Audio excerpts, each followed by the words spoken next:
E aí, fio? Joia? Hoje nós vamos dar início ao estudo da evolução, né? E é muito importante ficarmos atentos a esse tema, pois, embora algumas questões, como por exemplo da baiana, não cobre evolução de maneira direta, algumas alternativas podem fazer alusão a um determinado assunto que você vai precisar do conhecimento básico de evolução que você tem. Tá certo? Então vamos começar. Não vamos demorar não, beleza? Vamos lá, fio. O que é evolução? Evolução é a ação de evoluir. E o que é a ação de evoluir? É a ação de se transformar, é a ação de mudar, é a ação de alterar. Mas não se transformar assim, hoje eu sou aqui uma pessoa extremamente bem adaptada a viver no ambiente terrestre. Se por um acaso começar a encher de água aqui essa sala, esse país todo, a gente começar a ter que viver nadando, eu vou me transformar em um mamífero com características bem similares a um golfinho, a uma baleia? Não necessariamente. Eu não estou falando dessa transformação, da transformação do ser em outro indivíduo para se adaptar. Eu não estou sendo aqui lamarquista. Eu estou falando da evolução, da transformação que ocorreu ao longo dos anos por fatores genéticos, por conta de alterações genéticas, por conta de mutações que ocorreram de maneira aleatória. Então você já deu para perceber que o estudo da evolução existem algumas vertentes que uns disseram da transformação gradual, como o Lamarck, outros disseram da transformação aleatória, mas não sabia explicar como aconteceu isso, como o Darwin, e que esses indivíduos que surgiram com a capacidade de, olha a palavra perfeita, se adaptar a uma determinada condição no meio, eles ficaram e foram, tiveram sucesso e foram perpetuando ao longo dos anos. Então, evoluir é transformar com um objetivo, possibilitar o quê? Adaptação. Olha a introduçãozinha que eu pus aqui no quadro. Evolução é o conjunto de eventos, bora lá? É o conjunto de eventos que proporciona, a mudança de uma espécie, proporcionando sua adaptação. E eu gosto muito, na aula presencial, fazer uma pergunta à turma, né? A pergunta é: a espécie se adapta para evoluir? Ou ela evolui para se adaptar? Eu já coloquei aqui, a espécie evolui para se adaptar, né? A espécie, ela muda para que ela possa se dar bem ao meio que ela se encontra. E toda espécie adaptada é uma espécie evoluída? Não necessariamente. A espécie, para ser considerada evoluída, ela não precisa, ou melhor, ela não basta estar bem adaptada. Ela tem que passar a característica que o faz apta aos seus descendentes. Ou seja, ela tem que ter capacidade reprodutiva. Então, veja bem, a espécie evolui para se adaptar e, com isso, perpetuar. Aí tu me pergunta assim, Sérgio, me dê características de espécies, ou melhor, me dê características de adaptação que a gente pode analisar em algumas espécies, em alguns indivíduos de algumas espécies. Veja bem, eu vou colocar aqui um exemplo bem claro, bem simples. Quando os vertebrados conquistaram a terra firme, né? Os vertebrados conquistaram a terra firme porque adquiriram de maneira aleatória a capacidade, olha que legal, de viver em um meio onde eles não precisavam de tanta água, mas com isso, né, eles tiveram que ter o quê? Não é que eles tiveram que ter, eles adquiriram isso e foram selecionados, tipo uma fecundação interna, uma respiração pulmonar muito da boa, tá certo? Uma excreta que não dependia de tanta água para ser eliminada, perfeito? Então, um desenvolvimento de um ovo com anexos embrionários bem desenvolvidos, como nós vimos lá em biologia. Então, tudo isso são características que tornou a espécie, né, apta a viver em um ambiente terrestre.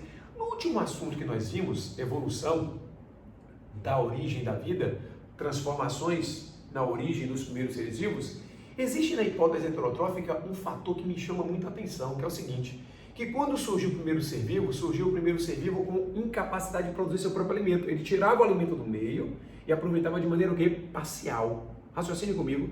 Surgiram indivíduos aleatoriamente por mutação, né, com capacidade de produzir seu próprio alimento. Então, esses indivíduos, eles vão se adaptar muito melhor do que aqueles que precisam tirar o alimento do meio, uma vez que o alimento começou a ficar o quê? Escasso.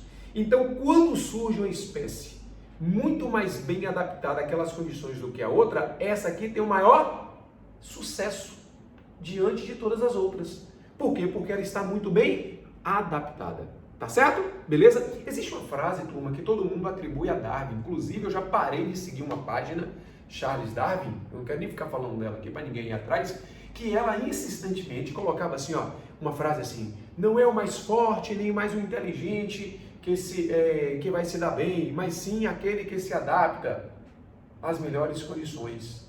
Charles Darwin. Darwin nunca falou isso. Embora essa frase seja extremamente a mente de Darwin, mas ele nunca falou isso. E colocava lá Charles, eu colocava, pessoal, essa frase não é de Darwin, e se for de Darwin, me diga a obra aqui para nós, Eu já li coisa para a poxa de Darwin, entendeu? Eu já li muita coisa de Darwin, e o último livro que eu li agora, eu li uma coletânea, né, de informações a respeito de Darwin, feitas por dois cientistas, me perdoe o nome aqui que eu esqueci agora, dois cientistas americanos, que fizeram uma varredura em todas as obras de Darwin. Então, eles colocaram tópicos de todas as obras, tópicos mais importantes. E o livro acaba assim: embora exista essa frase, papai essa fala, não é o mais forte nem o mais inteligente que vai se dar bem, mas sim aquele que é melhor se adaptar a determinada condição do meio. Embora essa frase tenha um cunho, um pensamento darwinista, Darwin nunca disse isso. Está no livro.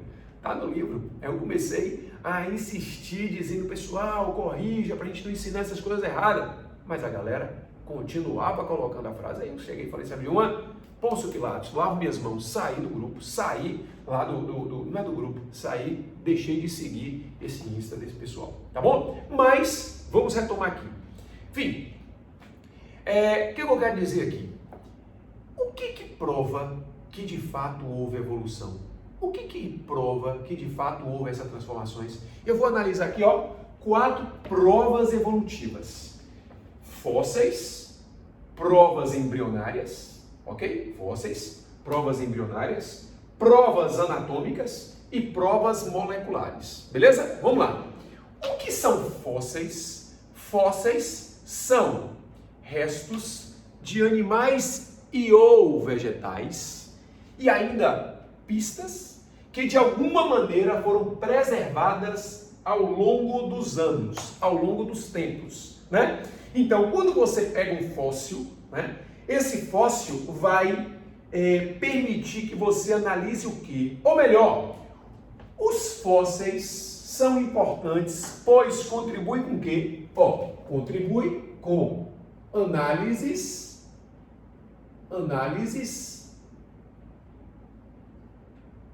anatômicas. Pode copiar aí quem quiser, viu? Anatômicas. Então, quando você analisa um fóssil, é possível você perceber as características anatômicas de indivíduos que viveram o quê? No passado. Tá bom? Beleza? Análises anatômicas. Além de análises anatômicas e fisiológicas. Como assim, sério? Eu posso, através de um fóssil, ver como era a dentição de um animal que viveu há milhares de anos atrás. É possível analisar se esse indivíduo apresentava uma característica anatômica que possibilitasse ele, por exemplo, de digerir proteínas, digerir carboidratos, se ele era herbívoro, como era o estômago, se o intestino dele era muito grande. Então, tudo isso, através da análise de um fóssil, eu posso concluir, tá certo? Mas, uma das contribuições mais importantes dos fósseis, viu? Anote isso aí, é a análise etária. Aqui, ó, análise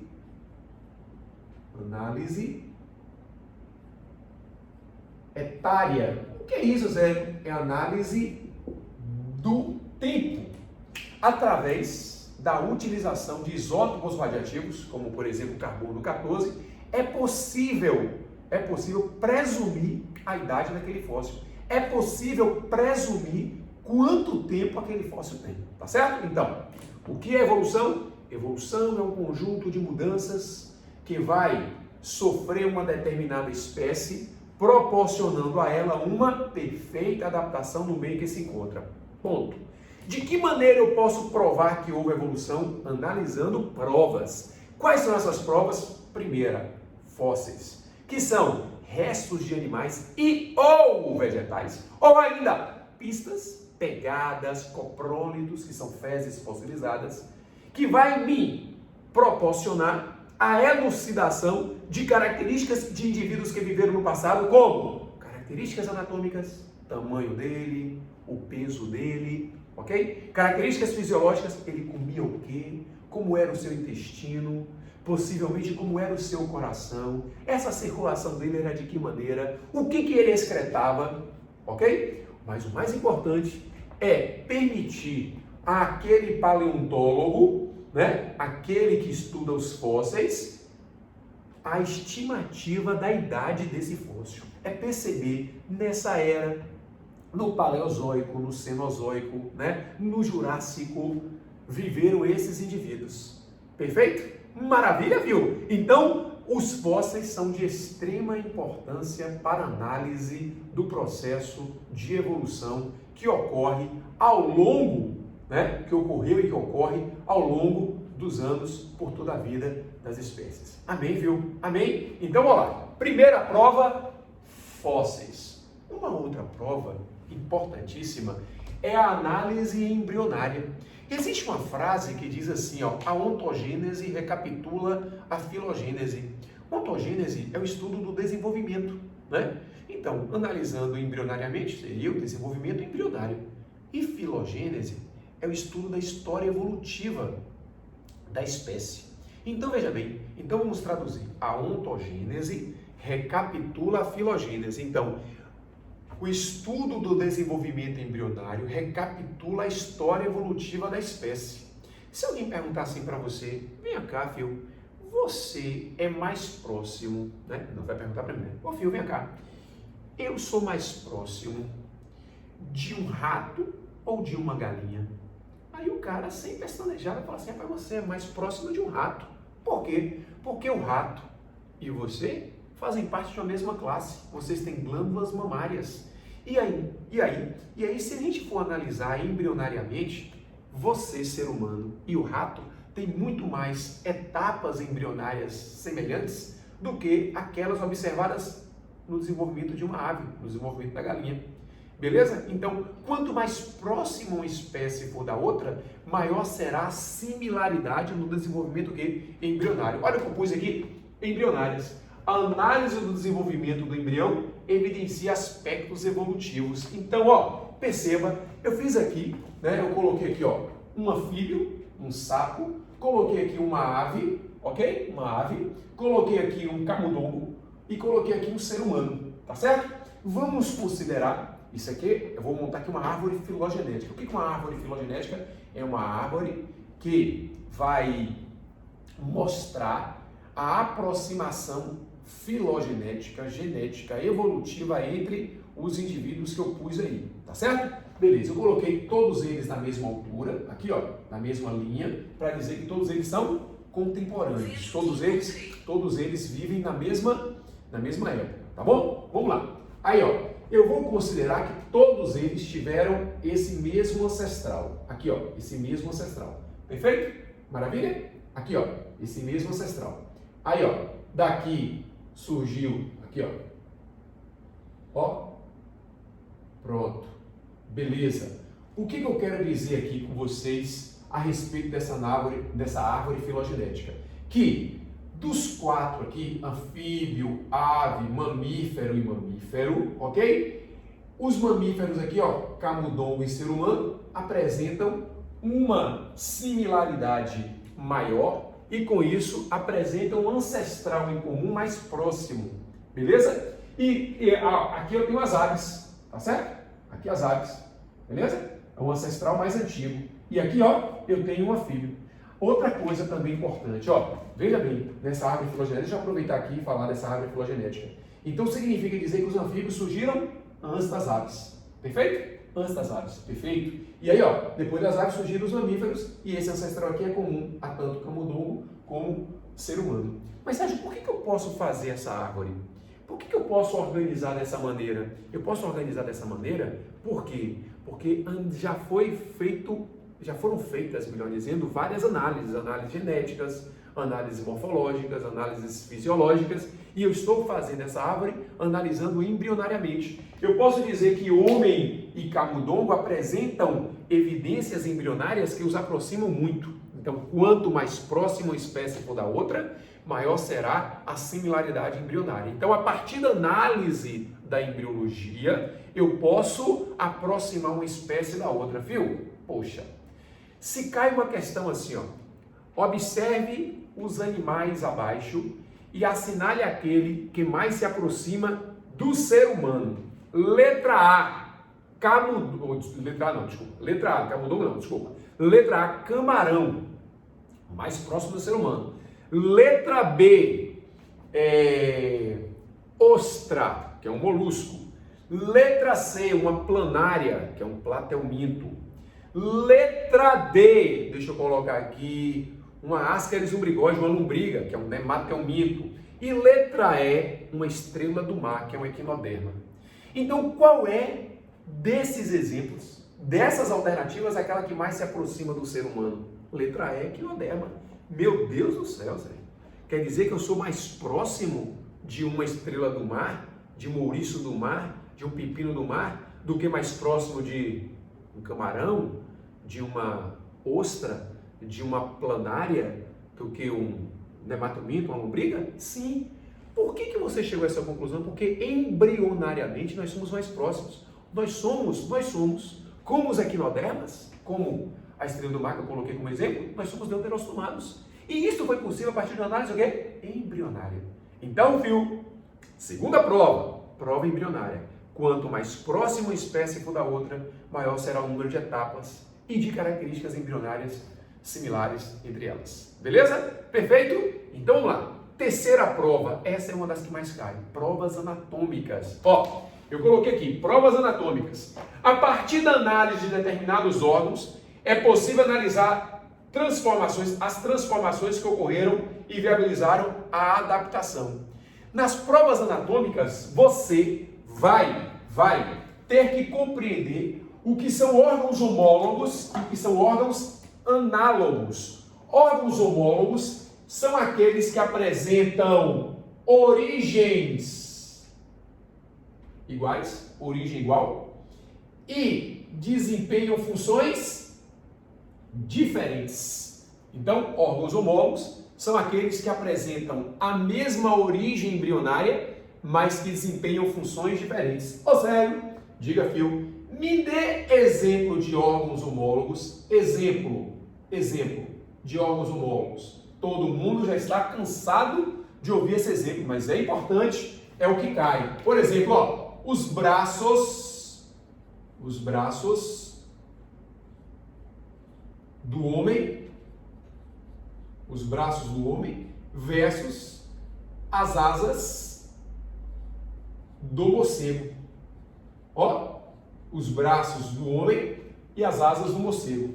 Tanto a asa do morcego quanto o braço do ser humano tiveram a mesma origem embrionária, mas desempenham funções o quê? Diferentes. Então são órgãos homólogos. Outra coisa, esses órgãos homólogos surgiram depois que houve uma divergência adaptativa, uma irradiação. É mais ou menos assim, ó.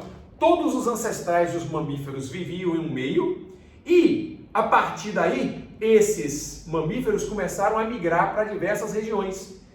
E foram para outras regiões e lá cruzaram, tiveram filhos e mais filhos e mais filhos, gerações e gerações depois, foram selecionados indivíduos com a capacidade de manipular objetos, como o ser humano, de voar, como os morcegos. Então, não é assim. Surgem os órgãos homólogos e depois acontece a irradiação. Não.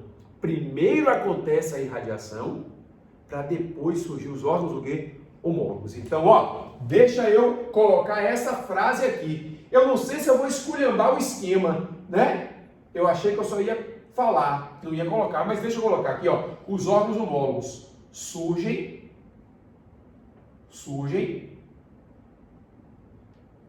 após a irradiação, pode vir na questão divergência, né? A mesma coisa, irradiação adaptativa. Então, primeiro, eles migraram, depois é que os órgãos homólogos surgiram, tá certo? Então, ó, acontece assim, ó, esse pontinho aqui, ó. Ah, sério, entendi. Beleza. Aí, com essa irradiação surgiram morcegos, baleias, golfinhos, peixe-boi, isso, ser humano, antílopes, e aí vai. Ratos, show, sensacional. Então, com a irradiação, foi possível o surgimento de órgãos homólogos, órgãos que desempenham funções distintas, tá bom? Mas que tiveram a mesma origem embrionária. Os outros órgãos são os órgãos análogos. E o que são órgãos análogos? São órgãos que apresentam, olha, origens distintas, beleza? Mas que desempenham o quê? A mesma função. Aí, fio, é o inverso do que a gente acabou de falar. É o inverso da homologia, é o inverso da divergência. Agora é uma convergência. Haviam várias espécies distintas que acabaram migrando para uma determinada região, região em comum. Com o passar do tempo, todas elas passaram a ter características que fizeram a viver naquele meio. Não o indivíduo que chegou, mas as suas descendências. Tá bom? Porque se eu digo que foi o indivíduo que chegou e mudou, eu estou sendo lamarquista. Eu estou sendo transformista. Não. Ele veio, reproduziu, sofreu, gerações e gerações, até surgiu uma geração vinda desse que chegou com a capacidade de viver bem naquele meio. Perfeito, turma? Então, veja só, como surgiram os órgãos análogos? Os órgãos análogos surgiram com a convergência adaptativa. Amém, turma? Não é o inverso. Não é o inverso. Não é o surgimento dos órgãos análogos vindo para cá. É vindo para cá e surgem os órgãos análogos. Amém, turma? Então, ó, olha o que eu pus aqui dos órgãos homólogos. Os órgãos homólogos surgem após a irradiação. Os órgãos análogos surgem após a convergência adaptativa. Ó, os órgãos análogos, deixa eu pôr aqui, ó, surgem, vou colocar aqui, viu? E você copia no caderno, surgem, você está apertado, dá uma pausazinha aí, ó, bate um print e aumenta a foto, é ok? Surgem após a convergência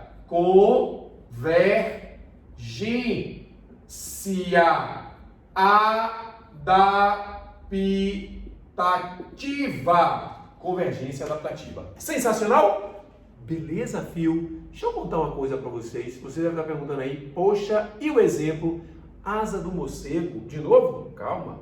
Asa de insetos. Então, as asas permitem esses dois exemplos voar. Então, são características, né, que tiveram origens diferentes, mas que desempenham o quê? A mesma função. Deixa eu pôr aqui, tá no cantinho aqui, ó. Eu vou pôr aqui embaixo, exemplo de órgãos análogos. Exemplo de órgãos análogos. Aqui, ó, asas de morcegos e insetos. Morcegos e insetos. Beleza? Então, essas são estruturas, são exemplos de estruturas análogas. Veja bem, é clássica uma questão, deixa eu colocar aqui, ó, é clássica uma questão, por exemplo, ó, você vê assim, ó, aqui está o limite da água, né, do rio. Aqui, ó, tem um focinho, vamos supor aqui, de um jacaré. Aqui, ó, de um jacaré, certo? Beleza? Aqui é o olho do jacaré. Perfeito? Tá vendo aí? Tá aqui, ó, aqui é o focinho dele, aqui, ó, aqui é a sua narina. Por aqui, ó, ele coloca a narina para fora, deixa o corpo todo submerso e aqui, ó, ele capta o ar. Perfeito? Aqui, ó, vamos supor que aqui eu tenho um sapo. um anfíbio, um sapo aqui, ó. Aqui o olhão dele, beleza? Aqui é a sua narina. Vixe, esse sapo aqui tá um bico feio, né? Mas você vai entender. Então, o ar entra por aqui, por essa narina. Então, isso aqui é exemplo de órgãos homólogos ou órgãos análogos? Deixa eu raciocinar sério. Raciocine. Essas narinas desempenham a mesma função. Então, órgãos o quê? Análogos. Mas que tiveram origem o quê? Diferentes. Essa narina nessa posição permite a esse réptil, o jacaré, e a esse anfíbio, o sapo, a viverem no mesmo quê? No mesmo habitat, no mesmo ambiente. Tá certo? Então, isso aqui é um exemplo clássico. Agora, o que tem que ficar na cabeça de vocês é o seguinte, que os órgãos homólogos surgiram após a irradiação e que os órgãos análogos surgiram após a convergência. Tá bom? Beleza? Perfeito? E a outra prova evolutiva, essa, velho, eu coloco como última prova, mas é a mais importante hoje em dia. Por quê? Porque se hoje a gente pode fazer uma árvore filogenética e colocar homem e chimpanzé bem próximos, isto é graças ao estudo molecular. Foi a partir desse estudo molecular que foi possível analisar filogeneticamente a aproximação que há entre homem e chimpanzé. Então, veja só, provas moleculares é análise molecular de proteínas e ácidos nucleicos. Aqui para nós, velho, poxa, quando você analisa duas espécies, comparando ácidos nucleicos, DNA, e você observa que há entre homem e, por exemplo, o chimpanzé, 5% só de diferença genética, poxa, é muito forte essa evidência evolutiva. Então, isto me dá pistas e provas de que homem e chimpanzé tiveram, durante o decurso da evolução, uma história muito próxima. E quiseram colocar Darwin dizendo, Darwin disse que o homem veio do macaco. Darwin nunca disse isso. Darwin nunca falou que o homem veio do macaco. Darwin dizia assim, que homem e chimpanzé, homem e macaco, tiveram um ancestral em comum. E é verdade. E se hoje a gente pode falar isso de maneira segura, lá naquele século XIX, quando Darwin viveu, não. Hoje a gente pode falar de maneira segura que de fato o homem e o chimpanzé tiveram um ancestral em comum por conta da comparação genética que há entre eles. Então, as provas moleculares são provas extremamente irrefutáveis na análise da comparação evolutiva. Beleza? Por exemplo, todo mundo que tem citocromo C tem capacidade de fazer respiração aeróbica. Isso é uma prova. Isso é uma prova da evolução bioenergética. Tá bom? Beleza. Glicólise. Toda a formação celular, toda célula tem capacidade de realizar glicólise. Até a hemácia que não tem núcleo realiza glicólise, a hemácia dos mamíferos. Então, veja só.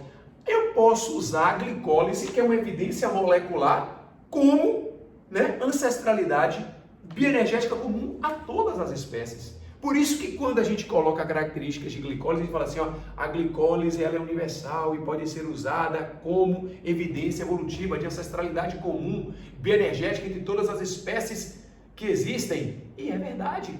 Então, isso é uma prova molecular, né?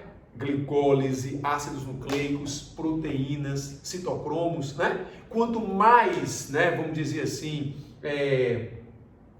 similar é uma proteína de uma espécie de outra, mais próximos eles são. Isso significa, todos vocês já sabem, que se eu tenho uma proteína muito similar, a proteína X muito similar à proteína X daquela espécie, significa dizer que elas foram formadas a partir de genes que são o quê? Que compactuam, que apresentam uma mesma sequência de base nitrogenada.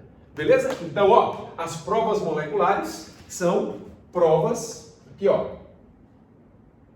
que comprovam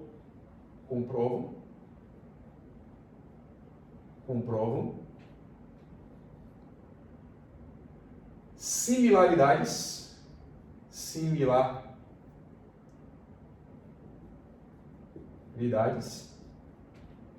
evolutivas, similaridades evolutivas. Aí, Se você quiser colocar, eu não coloquei não por causa do espaço que dá, mas pode pôr. Glicólise, vai lá, DNA, análise de DNA, vou clicar se não clica, né? Citocromo é uma proteína, beleza? Perfeito? Então, Fio, aí está a primeira aulinha de evolução. O que é evolução? Responda para você. Conjunto de mudanças que promove a adaptação. Uma vez adaptado, esse indivíduo será considerado evoluído se ele tiver capacidade de perpetuar, passar a informação que o faz apto aos seus descendentes. Beleza? A espécie evolui para se adaptar ou se adapta para evoluir? Ela evolui para se adaptar. De que maneira eu posso comprovar que houve evolução? Analisando embriões, analisando ácidos nucleicos, analisando proteínas, analisando, por exemplo, o desenvolvimento embrionário, já falei, né? Analisando fósseis, ok? Analisando órgãos homólogos e órgãos análogos, né? Analisando RNA, sim, Krause organizou os seres vivos em domínios analisando RNA ribossômico. Então, velho, tudo pode ser usado como prova evolutiva, claro, dentro desse contexto aí. Beleza? Até a próxima com análise dos maiores e mais, vamos dizer assim, importantes para os vestibulares evolucionistas. Valeu, Fio! Beijão!